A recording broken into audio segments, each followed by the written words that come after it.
And I very thankful to Lokesh అన్న గారు also for putting special focus on Visakhapatnam city and the development of north Andhra. చాలా రోజుల నుంచి మనందరికీ ఉండిపోయేది ఎందుకు మనం డెవలప్ కావట్లేదని. కానీ లోకేష్ అన్న గారు ప్రత్యేకంగా విశాఖపట్నం మీద దృష్టి పెట్టి చిన్న చిన్న విషయాల మీద కూడా ఆయన ఒక మంచి గైడెన్స్తో, ముఖ్యంగా నేను ఆయనతో డావోస్ కూడా వెళ్ళినప్పుడు చూశాను.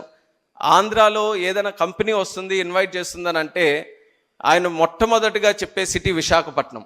మా విశాఖపట్నంలో మీరు రండి, మా విశాఖపట్నంలో పెట్టండి అని చెప్పి ఆయన ఇక్కడ స్పెషల్ ఫోకస్ కింద చేస్తున్నటువంటి కార్యక్రమాలకి ఒక ఉత్తరాంధ్ర వాసిగా నేను గర్వపడుతున్నాను. ఆయన చేస్తున్నటువంటి సహకారానికి ప్రత్యేకంగా కృతజ్ఞతలు కూడా తెలియజేసుకుంటున్నాను.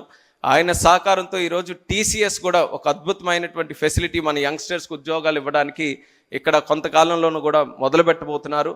అలాగే విశాఖపట్నంకి ఇన్ అండ్ అరౌండ్ మనం చూసుకుంటే ఈరోజు నాకు కూడా ఒక గర్వకారణం ఏంటంటే కొత్తగా ఒక ఎయిర్పోర్ట్ భోగాపురంలో మనం నిర్మించుకోబోతున్నాం.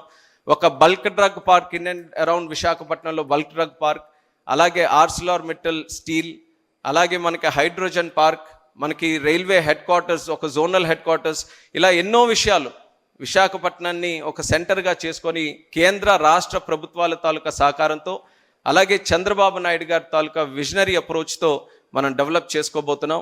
ఇవన్నీ జరుగుతున్నప్పుడు ముఖ్యంగా కావాల్సింది, నిన్న కూడా ఐపీఎల్ గేమ్ జరిగింది. ఐపీఎల్ గేమ్లో ముఖ్యంగా ఎక్కువ మాట్లాడుకుంటుంది ఏంటంటే హోటల్స్ లేవండి ఇక్కడ విశాఖపట్నంలో. ఎందుకంటే మేము ఇంకా ఇన్వైట్ చేస్తున్నాం, ఇంకా క్రికెటర్స్ ఇక్కడ రావాలి, టీమ్స్ రావాలి, ఇక్కడ ఆడాలి అని అంటే ఆ ఈకో సిస్టమ్ మీద ఎక్కువ స్ట్రెస్ పెడుతున్నారు. ఆ ఈకో సిస్టమ్ని డెవలప్ చేయడానికి మరి ప్రభు కిషోర్ గారు ఈ యొక్క కార్యక్రమాన్ని తీసుకొని ఆయన చేయనక్కర్లేదు. ఇందాక ఆయనే చెప్పారు, ఆ వయసులో ఇంత కష్టం తీసుకొని ఇంత ఆలోచనతో it's not in easy thing to do. Easiest thing would have been ఉన్న తాజ్ గేట్వేని కొంచెం రెనోవేట్ చేసి అద్దాలు మార్చి పేరు చక్కగా పెట్టుకొని చేసుంటే అన్నీ మనం ఏం ఇబ్బంది పడేవాళ్ళం కాదు. బాగా చేశారు, ఉన్న గేట్వేని బాగా డెవలప్ చేశారని.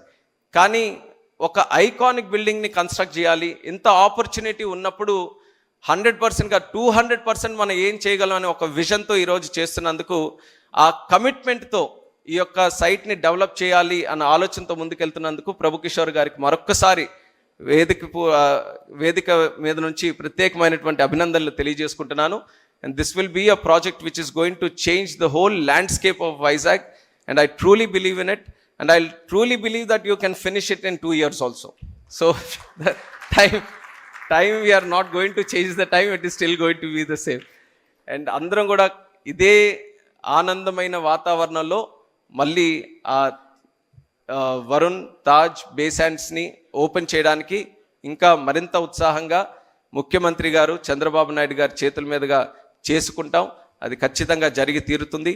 దీనికి ఎప్పుడు కూడా సపోర్ట్ చేస్తున్నటువంటి వైజాగ్ ఫ్యామిలీకి, ఫ్రెండ్స్కి, కమ్యూనిటీకి అందరికీ కూడా మరొకసారి ఈ వేదిక ద్వారా శుభాకాంక్షలు తెలియజేసుకుంటూ సెలవు తీసుకుంటున్నాను. Thank you.